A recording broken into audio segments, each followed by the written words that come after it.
1500 থেকে 1600 টাকার মধ্যে কথা বলা স্মার্ট ওয়াচ খুঁজছেন, তাহলে এই ভিডিওটি আপনার জন্য। কলমি, নাম তো সুনাই হোগা। এটা হচ্ছে কলমি P71। এই ব্র্যান্ডটি হচ্ছে বাংলাদেশের প্রথম দিকের ব্র্যান্ড যারা বাজেট রেঞ্জে স্মার্ট ওয়াচের স্বাদ দিয়েছে আপনাদেরকে, এবং এই ব্র্যান্ডটা এখনো পর্যন্ত সাকসেসের সাথে মাথা উঁচু করে দাঁড়িয়ে আছে মার্কেটে। ধন্যবাদ জানাতে চাই আমাদের আজকের স্পন্সর ইন্টারেস্টিং গ্যাজেটসকে আমাদের কাছে এই সুন্দর স্মার্ট ওয়াচটি পাঠানোর জন্য। তাদের কাছে এই স্মার্ট ওয়াচটি ছাড়াও আরো বিভিন্ন রকমের গ্যাজেটস পেয়ে যাবেন। ডেসক্রিপশনে লিংক দিয়ে দিচ্ছি, গো চেক ইট আউট। এর বক্সে কি পাচ্ছেন?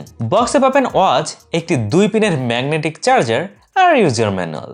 ঘড়িটিকে চার্জ করতে সময় লাগে 2 ঘন্টার মতো। আর চার্জিং ব্যাকআপ দেখানোর জন্য আপনাদের সামনে একটি স্ক্রিনশট রাখছি, দেখে নিতে পারেন। তো 90% চার্জে রেখে 9টা 47 মিনিটে আমি অফিসের দিকে বের হলাম, আর বাসায় যখন ফিরলাম তখন দেখা যাচ্ছে 80% আছে। তো মোটামুটি আমি কলেও কথা বলেছি, আর কিছু ভিডিও চালালে এর সাথে যদি ব্লুটুথে কানেক্টেড থাকে সেই ক্ষেত্রে এটা বেজে ওঠে, তো ওইভাবে ইউজ করছি। দিনে মাত্র 10% চার্জ খরচ হয়েছে আমার, মানে ঘড়ির আর কি। তো এই সবকিছুই কিন্তু ইউজের উপর ভ্যারি করে। তো যদি অতিরিক্ত মাত্রায় ব্যবহার করেন, যেমন সেন্সরগুলো অন রাখেন, ফোনের সাথে সব সময় কানেক্টেড থাকে, ফোনের স্পিকারে না শুনে যদি ঘড়ির স্পিকারে দিনভর গান টান শোনেন, সেই ক্ষেত্রে কিন্তু এটা 3 থেকে 4 দিন ব্যাকআপ দেবে। আর লাইট ইউজার হলে, যে আমি যেমন ইউজ করলাম আজকে, এরকম হলে 1 সপ্তাহ তো ইউজ করতে পারবেনই। তো এটা ইউজের উপর ভ্যারি করে। ঘড়িটি দেখতে সিম্পল স্কোয়ারি শেপের, এর ডিসপ্লের সাইজ হচ্ছে 1.9 ইঞ্চি, 240x284 হচ্ছে এর পিক্সেল। ঘড়িটি সম্পূর্ণ প্লাস্টিক বিল্ড, এর ফ্রেমটাও কিন্তু প্লাস্টিকের। বেল্ট হচ্ছে সফট সিলিকন দিয়ে বানানো হয়েছে, তো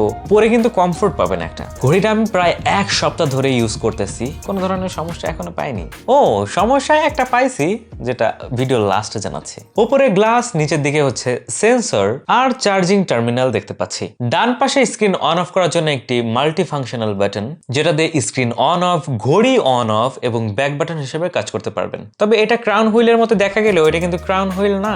সুইচটির একটু নিচের দিকে পেয়ে যাবেন মাইক্রোফোন, অপর পাশে রয়েছে স্পিকার। তো মাইক্রোফোন দিয়ে কথা বলবেন, স্পিকার দিয়ে শুনবেন। ডিসপ্লেটা বেশ কালারফুল লেগেছে আমার কাছে, রেজুলেশনের কমতি একটু খেয়াল করলে বুঝবেন, বাট অতটা খেয়াল কে করে? আমরা তো খুদ ধরার জন্য ঘুরে বেড়াই, তারপরেও এতটা খেয়াল কিন্তু করা হয়ে ওঠে না। টাচ রেসপন্স ভালো ছিল, সানলাইটে একটু কম দেখতে পাবেন, একটু ছায়াতে গেলে ভালো দেখতে পাবেন। কোনো ধরনের কালার শিফটিং আমার চোখে পড়েনি। ব্যাপারটা কিন্তু একদিক দিয়ে ভালো, আপনার পাশে যে বসে আছে সেও কিন্তু জিজ্ঞেস করবে না যে ভাই কত বাজে, সে দেখে নিতে পারবে এই সাইড থেকেই। বাই ডিফল্ট 7টা ওয়াচ ফেস এই ঘড়িতে পেয়ে যাবেন। তাছাড়া ফোনের সাথে কানেক্ট করে আরো ভরি ওয়াচ ফেস তো পাচ্ছেনই। চাইলেই কাস্টমাইজ ওয়াচ ফেস এতে ব্যবহার করতে পারবেন।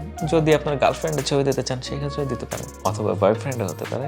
14 ফেব্রুয়ারি চলে গেছে, আমি এখন কি বলতেছি ভাই।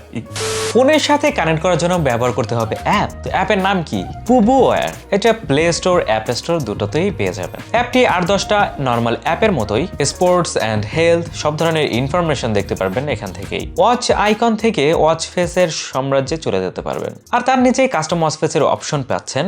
আরো বিভিন্ন ধরনের ফাংশনালিটিস রয়েছে, যার যেটা প্রয়োজন তারা সেটা ব্যবহার করতে পারেন। ওয়াচটির ডান থেকে বাম দিকে সোয়াইপ করলে কল রেকর্ড, ডায়াল, কন্ট্রাক্ট ইত্যাদি দেখতে পাবেন। তার পাশে রয়েছে স্টেপ কাউন্টিং, ক্যালোরি কতটুকু বার্ন হয়েছে ইত্যাদি, কতটুকু হেঁটেছেন। আরেকবার সোয়াইপ করলে ভয়েস অ্যাসিস্ট্যান্ট পেয়ে যাবেন। তার পাশে রয়েছে sleep monitoring, heart rate sensor, blood oxygen monitor, weather. আর এখানে প্লাস বাটন দেখতে পাবেন, যেটা দিয়ে আপনি আরো যা প্রয়োজন সেটা এখানে আনতে পারবেন খুব সহজেই।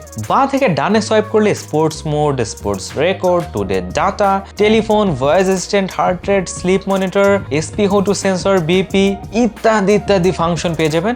মিউজিক কন্ট্রোলের ব্যবস্থা থাকছে, ফিমেল হেলথ রয়েছে এখানে, গেম খেলতে পারবেন, ক্যামেরা কন্ট্রোল করতে পারবেন, ক্যালকুলেটর রয়েছে, stop watch, timer, flash light ইত্যাদি। ওরে বাবা, এত কিছু কেউ ইউজ করে ভাই বলেন আপনারা? যেহেতু কথা বলা এর মেইন প্রায়োরিটি হিসেবে আমি দেখালাম, তো চলুন এর কল রেকর্ড শুনে আসি। হ্যালো রক্তিম। হ্যাঁ, শোনা যাচ্ছে ভাই? হ্যাঁ, আমার কথা কি ক্লিয়ার শোনা যাচ্ছে? হ্যাঁ, ক্লিয়ার। আমি তোর একটা ঘড়ি দিয়ে ফোন দিছি, এটা কি বোঝা যাচ্ছে যে ঘড়ি দিয়ে ফোন দিচ্ছি নাকি ফোন দিয়ে দিছি? এটা কি মনে হচ্ছে কোনো পার্থক্য? না, ফোন দিয়ে দিচ্ছেন তাই মনে হচ্ছে। একদম স্পষ্ট ক্লিয়ার, তাই তো? একদম ক্লিয়ার। আমিও তোর কথা শুনতে পাচ্ছি, কিন্তু ঘড়িটা অনেক কানের কাছে রাখতে হচ্ছে। ঠিক আছে রক্তিম, থাক তাইলে। ওকে। দেখাবো ইনশাআল্লাহ। আল্লাহ হাফেজ। ওকে। ভালো।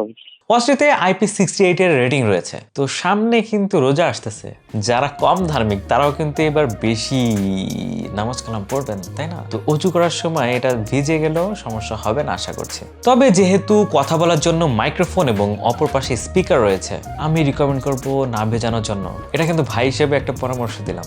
আর ওই যে বললাম ভয়েস অ্যাসিস্ট্যান্ট রয়েছে, এই অ্যাসিস্ট্যান্টটি কোন অ্যাসিস্ট্যান্ট? এখন যেই ফোনের সাথে কানেক্ট করবেন সেই ভয়েস অ্যাসিস্ট্যান্টের সাথে এ অটোমেটিক্যালি কানেক্টেড হয়ে যাবে, যেটা আবার কন্ট্রোল করতে পারবেন ফোনের অ্যাপ থেকেই। তো এই ছিল Colmi P71।